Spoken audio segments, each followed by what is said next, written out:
Hello.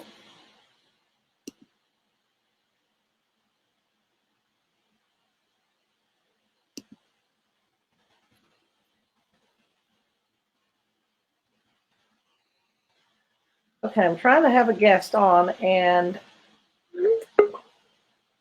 maybe this is her. All right. I want to unmute you. Hold on. Oh, dear. Unmute yourself. Unmute yourself if you can. Can you unmute? There you are, there you are, there you are. Oh, how fantastic. Hello. Now, we're live, but are we live on Facebook? Let's see. Probably. Well, all right. So, who knows? Listen, we should be live with your Facebook. There we are. Yay. Okay. All right. Yay. Hey, everybody. Hi. This is my friend Kathleen, and we just learned how to do this thing. So I did. She may know better than I do, but in any event, we are two authors of Women Who Rise, and she's become a really good friend of mine. So I'm going to turn it over to her for a few minutes. She lives in Charlotte, North Carolina. Jeanie, it's so awesome to be here with you. I am so grateful. I met Jeanie actually at a retreat with the amazing Patty Aubrey, and we have become fast friends since. And then we happen to just know that we're in the same group as Women Who Rise, and just so honored to be a co-author with Jeanie. She is truly an amazing woman. Well, and Kathleen has a very powerful message in her story in the book. And if my friend from Charlotte's listening, you all need to meet one another. I keep telling you that. So I don't know. This has been an incredible experience. It's been frustrating at times because I kept carving down my 2,000 word story, and it started out for probably 1 million words first, and carving it down. And it's really been a good process for me to try to clear out the weeds in my head and get just to the essence of, what happened and how I've managed to transform.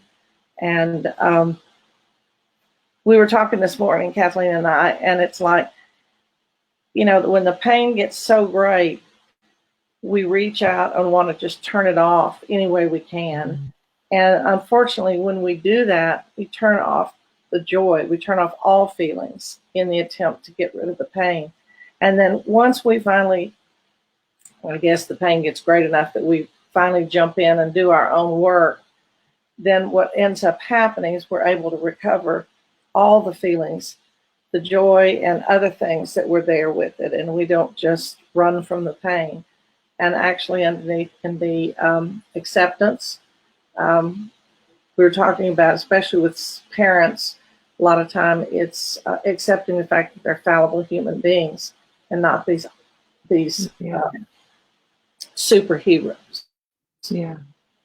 I like to say we uncover instead of recover. We uncover the light that we have been carrying all along, but we just haven't been able to see it because there's so much pain that's masked that in whatever way. We often, as you probably know, that we turn to alcohol or drugs, or we turn to excessive Netflixing or overworking or binge watching or overworking or over-exercising or food addictions. There's all kinds of different ways that we choose to mask our pain, and when we mask that, we just lose the light that's really within us, and we start to seek outside of us for all the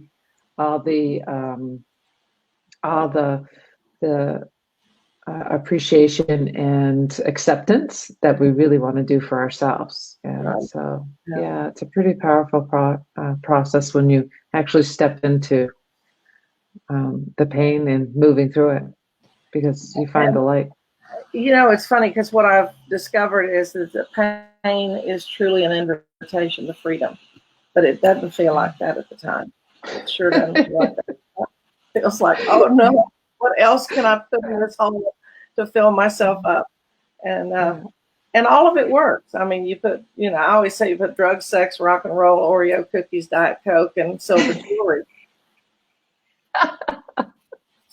And it all works for a minute. And then it does. So anyway. Yeah, we were talking this, I mean, the reason why we got on that, right, this morning was just really like feeling through our own emotions and writing Women Who Rise and, coming out and being vulnerable. It's really like coming out of the closet. And I'm, I can't connect to that with being gay or lesbian. I'm not, but I can connect to it in a sense of what I've been hiding. And I think we all have something that we all have something that we've hidden, and we've found shame in that. And, it's about walking through that. And so this morning was about being vulnerable and just saying, oh, there's no turning back now. The world will know, even beyond us, the world will know. Exactly. One of the things Kathleen and I had talked about before is both of us, if you can believe it, have felt this feeling of being invisible.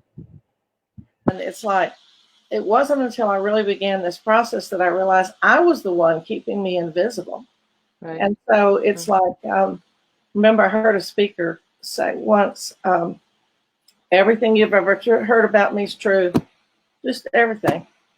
Now what are you going to do? Exactly. Society. I mean, it's like, after a minute, when you finally stop trying to make it all look good, it's like, it's me. Yeah. So, anyway, this has been a wonderful process, and I love you. And one of these days, when I'm not terrified to get on an airplane again, I'll come see you.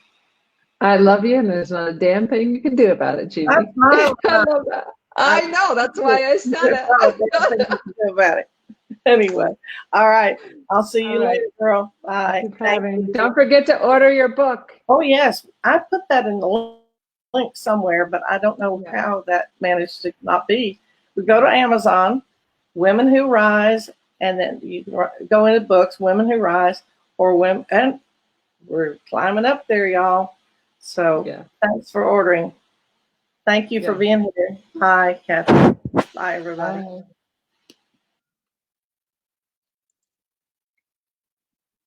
Bye.